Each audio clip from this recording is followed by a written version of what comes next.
Hello everyone, আসসালামু আলাইকুম। আশা করছি সবাই ভালো আছেন। আমি আল্লাহর রহমতে ভালোই আছি। এই গরমের মধ্যে আসলে যতটুকু ভালো থাকা যায়।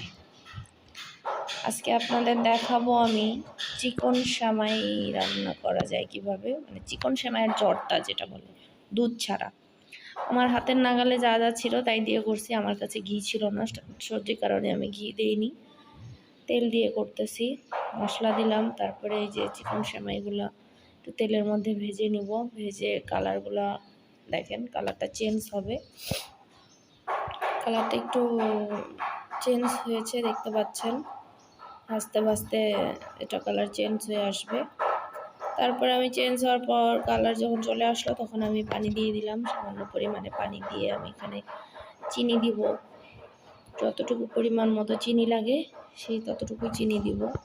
চিনি দেওয়ার পরে আমি হালকা একটু লবণও দিয়েছি। তারপরে এটা যখন দেখতেছি হওয়ার পথে আসতেছে, তারপরে এখানে আমি কয়েকটা কিশমিশ দিয়ে দিলাম।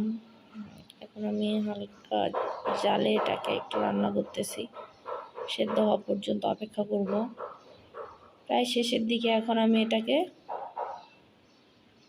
সার্ভ করে নেব। এই যে দেখতে পাচ্ছেন, আমি এখানে সার্ভ করে নিয়েছি।